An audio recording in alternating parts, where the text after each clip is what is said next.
नमस्कार. महाराष्ट्रातील विविध क्षेत्रातील बातम्या झटपट आपल्या मोबाईलवर पाहण्यासाठी लगेचच सबस्क्राईब करा राष्ट्रशक्ती लाईव्ह न्यूज आणि सोबत बेल आयकॉन प्रेस करायला विसरू नका. कुठलं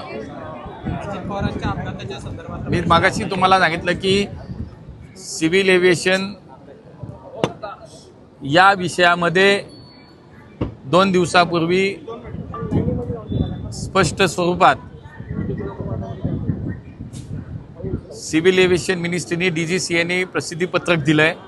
त्याच्यामध्ये त्याचा सविस्तर खुलासा केलेला आहे. रोहित पवार म्हणते नाही, ऐका ना आता याच्यामध्ये मला बाकी कोण काय म्हणते याच्यात नाही जायचं. मला असं वाटतं की मी ज्या खात्याचं काम करतो त्या ठिकाणी जी तपास यंत्रणा काम करते, AIB आहे, DGCA आहे, त्या माध्यमातून जे तपास कार्य चालू होतं त्याचा वेळोवेळी आमच्याकडनं प्रसिद्धीच्या माध्यमातून आणि 1 महिन्याच्या आत प्राथमिक अहवाल त्याच्यामध्ये येईल हे स्पष्ट केलेलं आहे.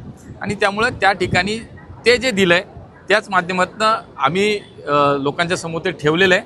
आता 1 महिन्याच्या आत म्हणजे मला वाटतं साधारणतः 28 तारखेपूर्वी प्राथमिक अहवाल येईल आणि मग त्याच्यानंतर अंतिम अहवाल येईल. त्याच्यामध्ये स्पष्ट जे दिलं आहे तेच मला असं वाटतं आपल्या सगळ्यांना पोचलेलं आहे. चला, धन्यवाद. ऐका ना, आता हा विषय येत नाही माझ्यापर्यंत, माझा विषय नाही तो.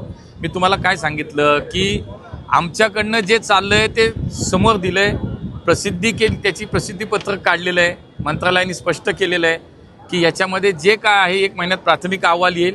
आता ज्यांचं कुणाचं म्हणणं आहे, समजा तुम्ही जे म्हणताय तर ते सगळं मला असं वाटतं योग्य ठिकाणी त्यांनी तक्रार केली आहे, मागणी करतायत, तर सगळ्याचा विचार होतोय ना, सगळे म्हणून त्याची मागणी होतही. चला, धन्यवाद. धन्यवाद. नायडू यांच्या राजीनाम्याची मागणी. तर नायडूंचा विषय नायडू